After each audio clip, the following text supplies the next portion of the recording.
La silencia en nuestro hogar se había convertido en una tercera presencia, una cosa silenciosa y pesada que se asentaba en los espacios entre David y yo. Nos movíamos alrededor de ella con cuidado de no perturbarla por miedo a lo que pudiera desatarse. Nuestra vida desde afuera era la envidia de nuestros amigos.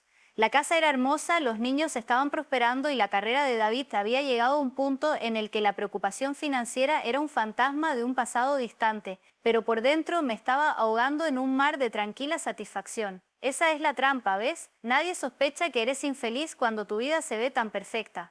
David no era un mal hombre, era un hombre confiable, era el tipo de hombre que recordaba hacer el servicio del automóvil y que nunca se retrasaba en un pago hipotecario, pero el hombre con el que me casé, el que me sorprendía con notas de amor tontas y me arrastraba a un baile improvisado en la cocina, había sido reemplazado lentamente por un extraño silencioso y ensimismado. Nuestras conversaciones eran una lista de verificación de logística doméstica. Hablábamos de los horarios de los niños, de las reparaciones de la casa y de las obligaciones sociales. Nunca hablábamos de nosotros, nunca discutíamos el creciente abismo que yo sentía ensancharse con cada cortés día que pasaba. Me sentía como una posesión preciada, bien cuidada y exhibida, pero ya no realmente vista. La soledad era un dolor físico, un espacio hueco bajo mis costillas que nada parecía llenar.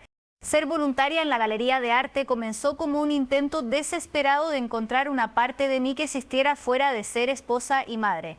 Fue allí donde conocí a Ethan, era el nuevo curador, un hombre de ojos amables y una facilidad desarmante. Donde David era estructurado y reservado, Ethan era fluido y abierto.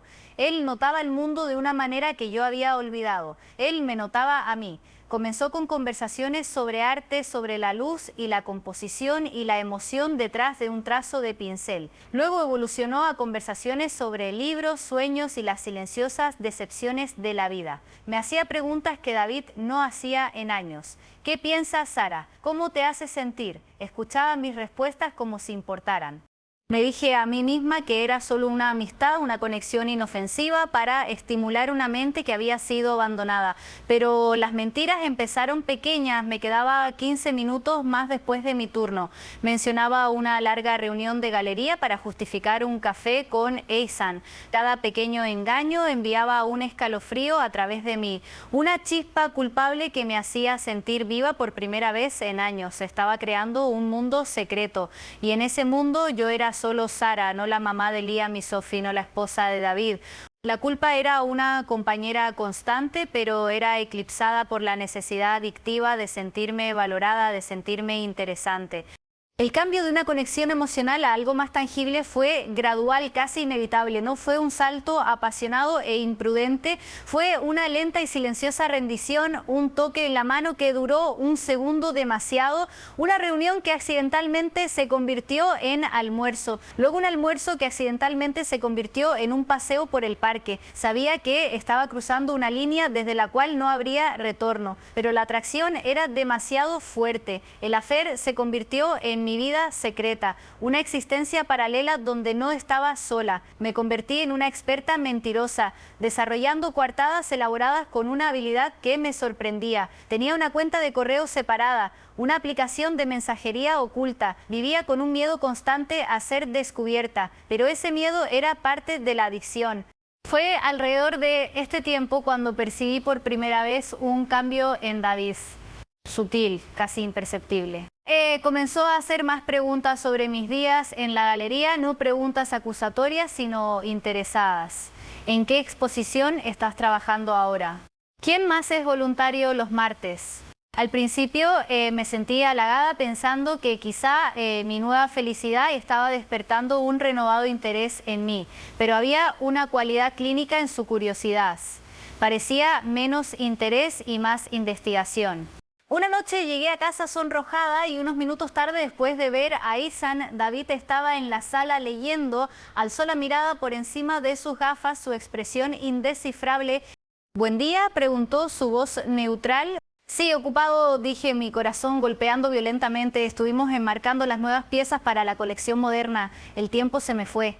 Asintió lentamente, su mirada deteniéndose en mí. «¿Tienes una pequeña mancha?», dijo, señalando vagamente a su propia mejilla. «Allí, tal vez pintura». Mi mano voló a mi mejilla. No había nada. Estaba perfectamente limpia. Un frío terror bajó por mi columna. ¿Era una prueba? ¿Una simple observación? Forcé una risa. Debe haber sido en el depósito, es polvoriento allá. Simplemente volvió a sentir y regresó a su libro, pero el aire en la habitación había cambiado. Una semilla de paranoia había sido plantada. A partir de ese día me volví hiperconsciente de la silenciosa presencia de David. Empecé a notar pequeñas cosas. De repente era más servicial en la casa, se hacía cargo de tareas que siempre me había dejado a mí. Comenzó a sugerir salir a cenar solo los dos. Empezó a recordar detalles diminutos e insignificantes que yo había mencionado semanas atrás y los sacaba en conversación. Era como si estuviera estudiándome, aprendiendo mis rutinas, mis patrones, mis señales. La vida perfecta que había construido comenzó a sentirse como una prisión bellamente decorada y por primera vez me pregunté si el guardián siempre había estado mirando, esperando a que cometiera un error. La venganza, aunque aún no lo sabía, ya había comenzado. No fue un grito, fue silencio y era mucho más aterrador. La paranoia que David había plantado en mí creció como una maleza retorciéndose por cada pensamiento y acción. Cada pregunta casual se sentía como una sonda, cada momento silencioso un juicio. Me convertí en maestra de la evasión, mis mentiras más elaboradas, mis coartadas más fortificadas. Sin embargo, la emoción de mi vida secreta con Ihsan ahora estaba empañada por un constante temor de bajo grado. Vivía al filo de la navaja y la presión era inmensa.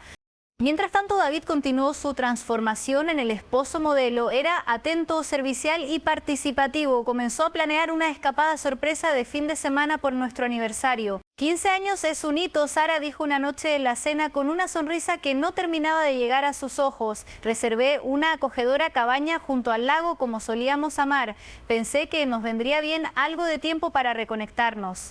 Mi corazón se hundió. Un fin de semana entero a solas con él bajo su microscopio, sin las distracciones de la casa y los niños. Sonaba trampa, pero no podía negarme sin levantar más sospechas. Forcé una sonrisa y le agradecí mientras frenéticamente enviaba un mensaje a Ihsan para cancelar nuestros planes de ese fin de semana.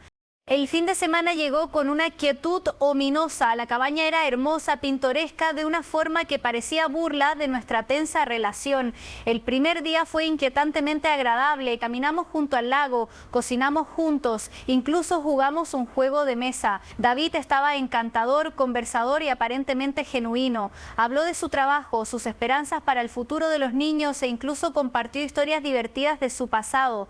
Comencé a relajarme, pensando que quizá había estado imaginando cosas. Tal vez realmente intentaba salvar nuestro matrimonio. La culpa que había estado reprimiendo emergió y sentí un deseo genuino de intentar terminar las cosas con Ihsan y comprometerme nuevamente con David. Pero esa noche, mientras estábamos junto a la chimenea, la fachada se agrietó. Ese artista con el que has estado trabajando, comenzó David, sorbiendo su vino con calma. Ethan, cierto, busqué en línea sus exhibiciones pasadas. Su trabajo es bastante evocador. El uso del nombre Ihsan, dicho tan tranquilamente en ese entorno íntimo, envió un escalofrío por mi sangre. Nunca había mencionado el nombre de Ihsan a David, siempre me refería a él como el curador o uno de los voluntarios.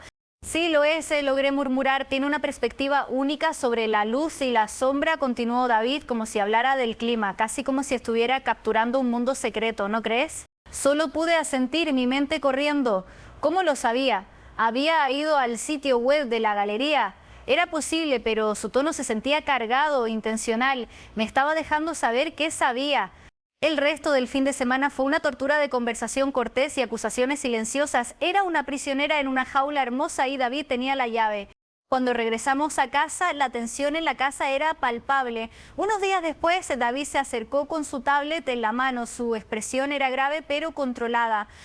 Sara, tenemos que hablar sobre nuestras finanzas, dijo su voz peligrosamente calmada. He estado revisando los estados de la cuenta conjunta. Ha habido varios retiros grandes en los últimos meses, todos marcados como renovaciones de galería. Mi sangre se heló. Había estado tomando dinero, pequeñas cantidades al principio, luego sumas mayores para financiar mis salidas con Ihsan, cenas bonitas, habitaciones de hotel, incluso un pequeño regalo que le compré. Había creado facturas falsas en mi computadora para justificar los gastos ante mí misma sin pensar que David realmente revisaría. Llamé hoy a la directora de la galería, continuó David con los ojos fijos en los míos para ver si necesitaban futuras donaciones. Estaba bastante confundida, dijo que no han tenido renovaciones en años y ciertamente no han recibido fondos de nuestra parte. Abrí la boca para hablar, para mentir, pero no salió palabra. La evidencia era irrefutable. El perfecto, lógico y metódico David había hecho su tarea, me había atrapado en la forma más tangible de traición, robándole a nuestra familia. Los estados de cuenta de las tarjetas de crédito también son muy interesantes. Continuó tocando la pantalla. Cena para dos en The Oak Room, una noche en que dije estar en una conferencia, 2 entradas para una sinfonía a la que nunca asistí, un cargo de hotel en la ciudad el día que dijiste estar ayudando a tu madre. Colocó la tablet en la mesa entre nosotros. La historia que cuentan estas transacciones es muy diferente de la que has estado viviendo. Me derrumbé entonces. El peso del engaño, la culpa, el miedo, todo se vino abajo. Confesé todo entre sollozos. Le hablé de Isan, de mi soledad, de cómo me sentía invisible en nuestro matrimonio. Supliqué perdón, una segunda oportunidad por el bien de nuestros hijos. David escuchó en silencio, no interrumpió, no se enojó. Cuando finalmente terminé, habló su voz aún inquietantemente tranquila. Sé que terminarás esto hoy, le enviarás un mensaje ahora mismo conmigo mirando, diciéndole que se acabó y que nunca volverás a contactarlo, luego me darás tu teléfono. Fue un ultimátum entregado con precisión escalofriante. Derrotada, hice lo que me ordenó, mis manos temblaban al escribir el mensaje a Esan. Una fría despedida final, David lo leyó, asintió y observó mientras presionaba enviar. Luego tomó mi teléfono, mi conexión con el mundo exterior y se lo guardó en el bolsillo. ¿Qué pasa ahora? Susurré, sintiéndome completamente rota. Ahora, dijo David, comenzamos el proceso de manejar esto por los niños. Iremos a terapia, presentaremos un frente unido. No dirás una palabra de esto a nadie. Nuestra vida, la apariencia de nuestra vida permanecerá intacta, pero las cosas cambiarán. Entonces expuso sus términos. Nos quedaríamos en la misma casa, pero viviríamos vidas separadas. Se mudaría a la habitación de huéspedes. Yo tendría una estricta asignación para gastos del hogar, pero él controlaría todas las finanzas principales. Yo debía ser la esposa y madre perfecta en público, pero en privado era una prisionera en libertad condicional. Acepté todo. No tenía elección. Había cedido mis derechos con cada mentira que había dicho. Durante 6 meses viví esta extraña mitad de vida.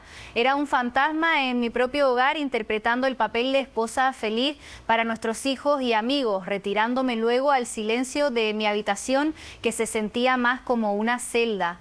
David era cordial, incluso amable frente a los demás, pero cuando estábamos solos la calidez desaparecía, reemplazada por una frialdad educada e impenetrable. Pensé que este era mi castigo, una sentencia de vida de humillación silenciosa. Estaba equivocada. Este era simplemente el silencio antes de la tormenta. La tormenta llegó un martes por la mañana en forma de carta certificada. El sobre era grueso, pesado, con la inevitabilidad. Mis manos temblaron al abrirlo. Era una petición de divorcio, pero al leerla se me cortó la respiración. No era solo un divorcio, era una aniquilación. David no estaba demandando por diferencias irreconciliables, estaba demandando por adulterio y estaba solicitando la custodia física y legal completa de nuestros hijos. La declaración adjunta era una obra maestra de demolición, contenía todo lo que yo sabía que había, los registros financieros, los estados de cuenta, pero también contenía cosas que jamás imaginé. Había copias impresas de mensajes recuperados de una copia de seguridad en la nube vinculada a mi tablet, a la cual había olvidado que él tenía acceso. Había fotografías tomadas por un investigador privado entrando al hotel, tomando café, caminando en el parque. No eran explícitas, pero pintaban un paisaje condenatorio de una vida secreta.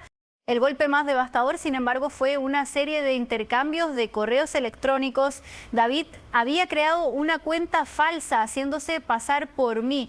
Había iniciado conversación con Esan, logrando hábilmente que hiciera declaraciones sorprendentemente despiadadas. En esos correos yo expresaba preocupación por nuestros hijos descubriéndonos. Las respuestas de Esan, preservadas con claridad perfecta, eran brutales. Los niños son resilientes, lo superarán. David suena como un aburrido de todos modos, probablemente ya estén acostumbrados a que no esté. Una línea me enfermó físicamente. Merecemos felicidad, Sara, no dejes que tu culpa por una vida que ni siquiera elegiste te detengas. David presentó esta carpeta como evidencia de que yo era una madre no apta. Argumentó que mi afer demostraba una profunda falta de juicio y carácter moral. Usó los correos de ESAM para probar que yo estaba involucrada con un hombre que mostraba un descarado desprecio por el bienestar de mis hijos. La petición afirmaba que mis acciones habían creado un ambiente inestable y moralmente corrosivo y que el mejor interés de los niños era residir principalmente con su padre. Me desplomé en el piso de la cocina, los papeles dispersándose a mi alrededor. Esa fue su venganza, no un crimen de pasión, sino una ejecución legal premeditada. Lo había sabido durante meses. Su amabilidad, la terapia, toda su actuación como el hombre dispuesto a reconciliarse era una farsa para reunir evidencia y hacerme bajar la guardia. Me había permitido creer que yo controlaba la situación cuando todo el tiempo él me estaba conduciendo directamente a una trampa. Contraté una abogada, pero fue inútil. Después de revisar las pruebas, su rostro se ensombreció. Sara, si vamos a juicio, perderás. Tiene un caso abrumador para la custodia. Tu mejor opción es llegar a un acuerdo. Debes aceptar sus términos. El divorcio se finalizó con brutal eficiencia. Acepté sus términos. Recibí visitas limitadas, fines de semana alternos y una cena entre semana. La casa familiar fue vendida. Después de la división de bienes, muy inclinada a su favor para apoyar la residencia principal de los niños, me quedé con lo justo para alquilar un pequeño y estéril apartamento. La vida perfecta fue hecha añicos.